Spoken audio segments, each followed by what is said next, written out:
도널드 트럼프 미국 대통령이 김정은 북한 노동당 위원장과 만날 용의가 있다고 밝힌 데 대해 중국은 환영 입장을 밝혔습니다. 중국 관영 매체들은 북미 대화를 촉구했습니다. 베이징 김현석 특파원입니다. 중국 외교부는 미국이 최근 대화와 협상을 통한 북핵 문제 해결 메시지를 보냈다며 이는 한반도 평화와 안정을 위한 정확한 선택이라고 평가했습니다. 이어 북한과 미국이 조속히 정치적 결단을 내려 행동을 취하고 성의를 보여야 한다고 촉구했습니다.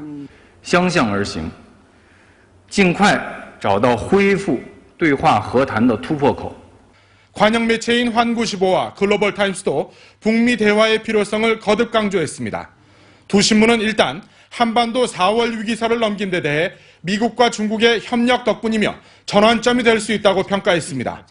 그리고 미국이 최근 일부 유연성 있는 태도를 보이는데 주목한다면서 평화적 노력은 포기해서는 안 된다고 북미 대화의 필요성을 부각시켰습니다.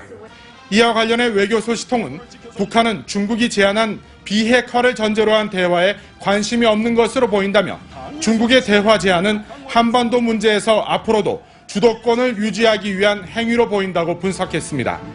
한편 중국은 전쟁 때 자동 군사 개입 내용이 포함된 북중 상호 원조 조약은 지역 평화 유지 취지에서 만들어진 것이라며 한반도 긴장 유발 행위를 해서는 안 된다고 밝혔습니다.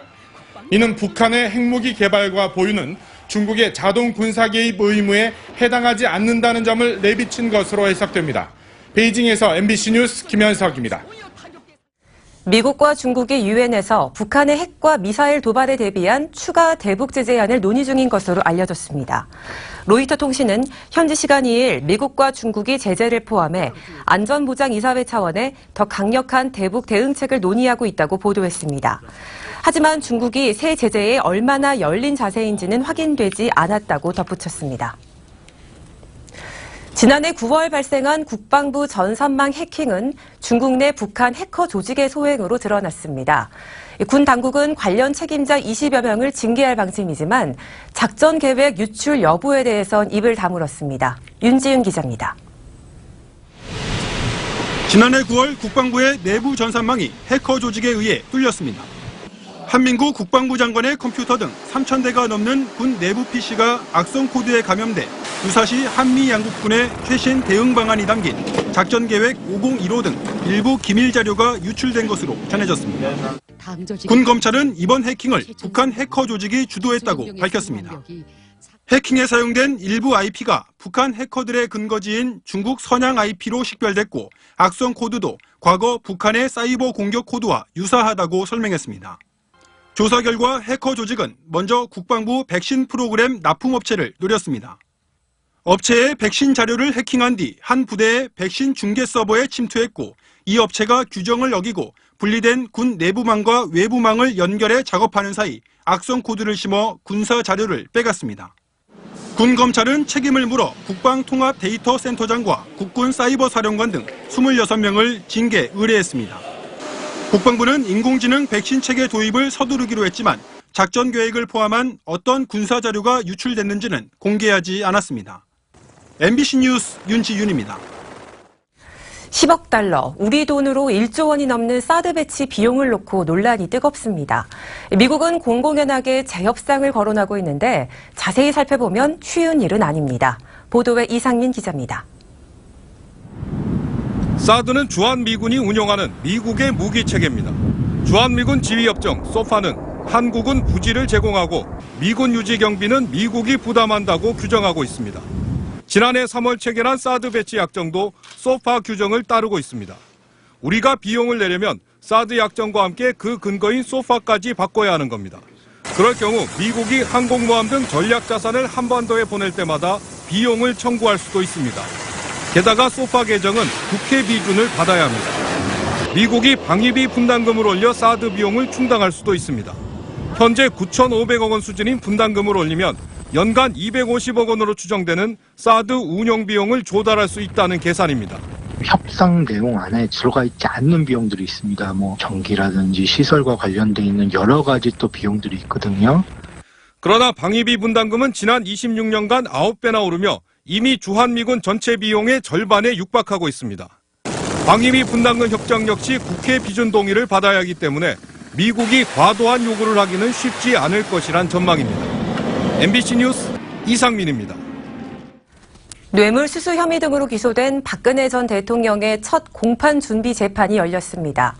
박 전 대통령은 출석하지 않은 가운데 변호인은 혐의를 모두 부인한다는 뜻을 밝혔습니다.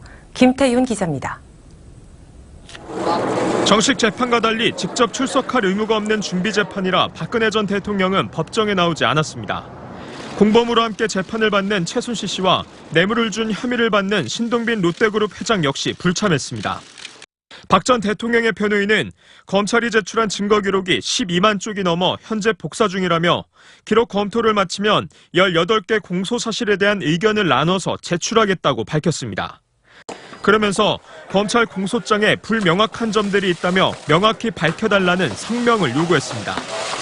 미르와 K스포츠 재단에 낸 돈은 법인 자금인데 공소장에는 직권남용 강요 피해자로 기업체 대표들을 나열했다며 대표 개인과 법인 중 누가 피해자인지 밝혀줄 것 등을 요구했습니다. 최순실 씨 측은 강요죄 피해자인 롯데가 뇌물죄 범죄자로 변했다며 뇌물과 강요 혐의는 동시에 성립할 수 없어 한 가지는 무죄인 만큼 소송 지휘를 해달라고 재판부에 요청했습니다. 최 씨 측은 특히 박 전 대통령과 따로 재판을 받고 싶다는 의견을 냈지만 법원은 증인과 내용이 상당수 중복돼 함께 심리할 수밖에 없다며 불허했습니다. 재판부는 사건을 신속히 심리하기 위해 오는 16일 준비 기일을 한 차례 더 열고 23일부터 정식 재판을 시작한다는 방침입니다. 이에 따라 오는 23일 박 전 대통령과 최 씨가 최순실 사태 이후 처음으로 법정에서 얼굴을 마주할 것으로 보입니다. MBC 뉴스 김태윤입니다. 30여 명의 사상자가 난 삼성중공업 크레인 충돌 사고에 대한 현장 감식이 진행되고 있습니다. 현장 작업자들의 안전 부주의가 원인일 가능성이 큰 것으로 보입니다. 정영민 기자입니다. 작업 중지 명령이 내려진 삼성중공업 거제 조선소. 현장에는 참상의 흔적이 그대로 남아 있습니다. 사고 당시 골리앗 크레인은 운전기사 2명과 지상 신호수 6명이, 타워 크레인은 기사 1명과 신호수 3명이 조종하고 있었습니다. 하지만 1분에 불과 4m 움직이는 골리앗 크레인과 타워 크레인이 충돌할 때까지 아무도 인지하지 못했습니다. 경찰 수사본부는 크레인 운전수와 신호수 간에 신호 전달이 제대로 이뤄지지 않아 두 크레인이 충돌한 것으로 보고 있습니다. 움직이면서 좀 사각지대가 있습니다. 워낙 좀 덩치가 큰 게 움직이다 보니까 사각지대가 있는데 못 볼 수 있는 그런 장소가 좀 있어요. 타워 크레인 작업 반경 안에 있어서는 안 될 화장실과 휴식 공간을 둔 데다 안전 장치조차 없었습니다. 안전을 위해 작업자들은 함께 작업하고 같은 시간에 휴식하지만 대형 크레인이 움직이는 상황에서 작업자들이 한데 모여 쉬었던 것이 피해를 키웠습니다. 수사본부는 작업 과정에서 수신호를 주고받았는데도 불구하고 크레인끼리 충돌한 원인을 밝히기 위해 제 뒤로 보이는 사고 현장에서 합동 감식을 벌이고 있습니다. MBC 뉴스 정영민입니다.